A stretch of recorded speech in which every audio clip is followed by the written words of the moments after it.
Ibu bapak saudara-saudari yang terkasih, mari kita awali permenungan kita pagi ini, Kamis 23 Juli 2020, Pekan Biasa ke-16, dengan tanda kemenangan Kristus, dalam nama Bapa dan Putra dan Roh Kudus. Amin. Tema renungan kita pagi ini adalah rahasia kerajaan surga. Matius pasal 13 ayat 10 sampai dengan 17. Kalau kita membaca kitab suci, khususnya Injil, banyak sekali kita temukan pola ajar Yesus yang berbeda dengan cara para guru lainnya mengajar. Yesus memakai perumpamaan untuk mengatakan sesuatu yang tak kelihatan agar lebih mudah dipahami. Yesus mengangkat hal-hal konkret yang hidup dalam keseharian masyarakat sebagai bahan ajarnya agar tidak asing bagi para pendengarnya. Hari Minggu kemarin kita mendengar bagaimana Yesus mengajar orang banyak dengan perumpamaan tentang seorang penabur yang menabur benih pada media tanam yang variatif. Ada yang di lahan di pinggir jalan, ada yang di tanah berbatu-batu, ada yang di lahan di tengah-tengah semak duri, ada juga di tanah yang subur.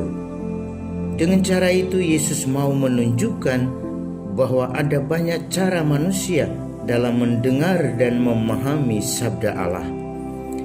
Namun kepada para muridnya, Yesus menunjukkan dengan jelas apa yang hendak ia ajarkan kepada mereka.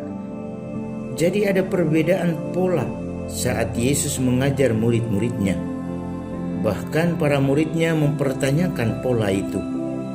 Mengapa engkau berkata-kata kepada mereka dalam perumpamaan? Matius pasal 13 ayat 10. Nubuat Nabi Yesaya menjadi rujukan alasan mengapa Yesus mengajar orang banyak dengan perumpamaan. Kamu akan mendengar dan mendengar, namun tidak mengerti.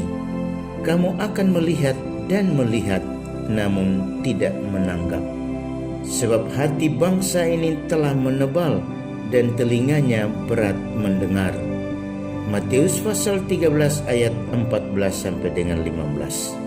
Yesaya pasal 6 ayat 9 sampai 10. Hati yang menebal, sombong, angkuh, dan telinga yang mendengar dengan tak acuh menjadi halangan utama untuk memahami sabda yang diwartakan dan menutup jalan untuk memahami rahasia kerajaan Allah yang diwartakan Yesus.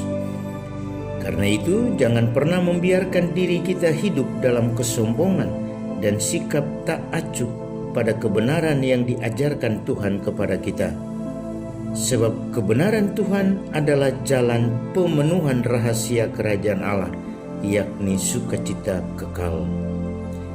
Kita bercermin pada Sang Sabda yang mengatakan, kepadamu diberi karunia untuk mengetahui rahasia kerajaan surga, tetapi kepada mereka tidak. Matius pasal 13 ayat 11. Saudara, sebuah rahasia hanya bisa dipahami oleh hati yang tak menebal dan telinga yang acuh. Salam Cornovum, hati baru. Dia yang senantiasa membuka rahasia kebahagiaan bagi kita, memberkati kita semua. Dalam nama Bapa dan Putra dan Roh Kudus. Amin.